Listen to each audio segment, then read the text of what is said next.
Então, vamos a Maquiavel com O Príncipe, segundo a Marilena Chauí. Primeiro, o contexto da obra, né? Então, o Maquiavel escreve essa obra quando as cidades estão em desenvolvimento, quando há a emergência do capitalismo mercantil. Então, a burguesia está em busca pelo poder político, as corporações de ofício surgem como forma de uma organização de trabalho que possibilitou, então, o desenvolvimento da classe da burguesia. Por outro lado, houve a diminuição do poder agrário dos barões e a própria estrutura feudal começa, também a ser abalada pelo crescimento da burguesia. Nessa época também há a influência do Renascimento italiano, a volta dos ideais de Esparta, Atenas e Roma, a volta do ideal de liberdade republicana. Então, a ideia de erguer a vida ativa em oposição à vida contemplativa, a valorização da igreja, daquela figura do sábio que, isolado, desenvolvia sua vida espiritual sem se preocupar com o presente, somente com a promessa de uma vida de salvação futura. Então, ainda, né, se vê aquele ideal medieval sendo desfeito a partir da emergência do Renascimento italiano. Então, O Príncipe nasce nesse contexto, né? A obra inaugura o pensamento político moderno e foi escrita entre 1513 e 1514 em Florença. Então, antes do Príncipe, quais eram as ideias vigentes? O poder da igreja no mundo cristão e as influências do pensamento medieval.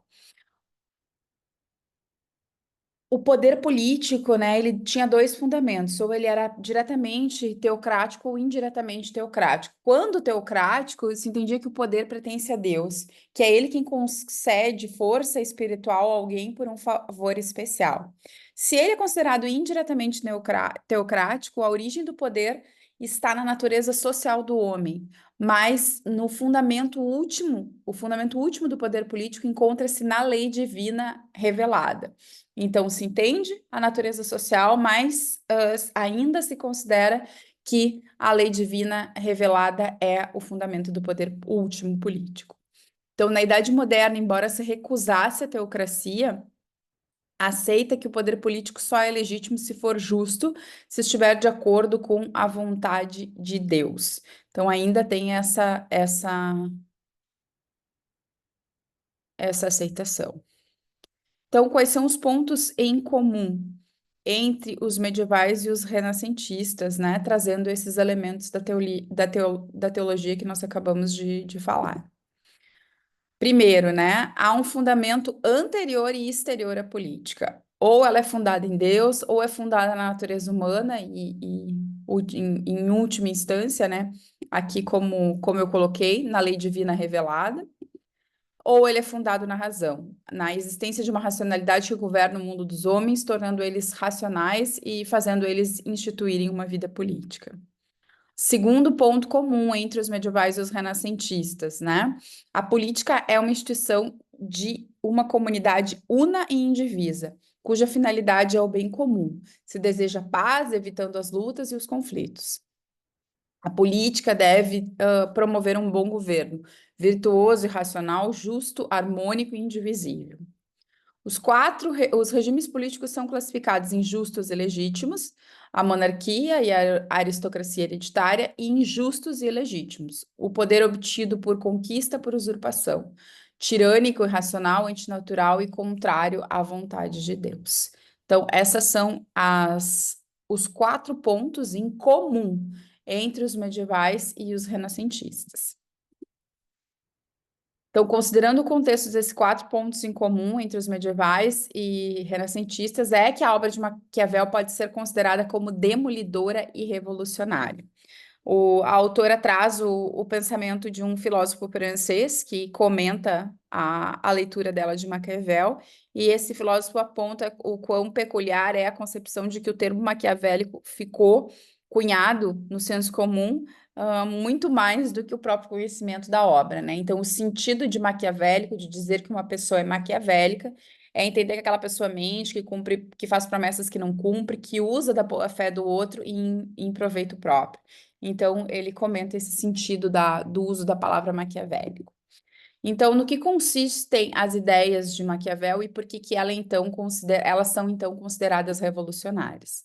Primeiro ponto de partida, né? O Maquiavel ele vai partir da experiência real do seu tempo. Ele não vai partir nem dos ideais teológicos, nem de inspiração divina, nem do ideal greco-romano de renascimento, né? Que é aquele ideal antropocentrista. Ele parte da experiência real do seu tempo, que é a ascensão da burguesia. O que gerou naquela sociedade a ascensão da burguesia em oposição ao poder dos senhores feudais. Então, 4 pontos que Marilena Chaui usa a partir de Claude Lefort para explicar o pensamento de Maquiavel. Primeiro deles, né? Maquiavel não admite um fundamento anterior e exterior à política. Para Maquiavel, toda a cidade está dividida em 2 desejos opostos. O desejo dos grandes de oprimir e comandar e o do povo de não ser oprimido nem ser comandado. Então, a cidade ela é tecida por lutas internas que obrigam a instituir um polo superior que possa conferir identidade. Esse polo superior que confere identidade é a política, que nasce das lutas sociais e é obra da própria sociedade para dar a si mesma identidade. Então, para Maquiavel, a política resulta da ação social a partir das divisões. Segundo ponto, Maquiavel não aceita a ideia de boa comunidade e de bem comum. A finalidade da política para Maquiavel é a tomada e a manutenção do poder. Jamais, né, diz Maquiavel, deve se aliar aos grandes, porque ele vai querer tomar o teu poder, e deve-se sim aliar-se ao povo, que espera do governante a imposição dos limites ao desejo dos grandes de oprimir os pequenos. Então, a política não é a lógica racional da justiça e da ética, mas a lógica transformada em lógica do poder e da lei. Terceiro ponto, Maquiavel recusa a figura do bom governo. O príncipe precisa ter virtude, que é a capacidade de se adaptar às circunstâncias, não sendo prejudicado pela fortuna ou pelo acaso, com a finalidade de manter o poder. Então, a virtude do príncipe é a manutenção de poder. Então, a virtude política do príncipe é a astúcia, a capacidade de adaptação às circunstâncias e aos tempos, como ousadia para agarrar a boa ocasião, a força para não ser força para não ser arrastado pelas más. Então, se no conceito natural de virtude, né, naquela dimensão trágica de que o herói tinha que se manter com as virtudes da coragem, com isso, com aquilo, Maquiavel desmonta tudo isso e diz que não. A virtude do príncipe é medida pela eficácia prática e pela utilidade social. Então, ele diz que sim, algumas vezes o príncipe ele precisa ser cruel, precisa ser vil, né? Então, para ele, o moralismo é uma fraqueza, né? Porque o objetivo dele é a manutenção do poder e a eficácia prática e a utilidade social das formas como ele age, né? Nessa parte que fala sobre a fortuna, né? É a figura da tragédia, né? Em que o herói precisa trazer as virtudes para ter aquele desfecho que é trágico. Então, o Maquiavel recusa, né? Esse moralismo em prol desse engrandecimento moral e acredita a qualidade da virtude, então, na eficácia e na prática pela utilidade. Quarto ponto.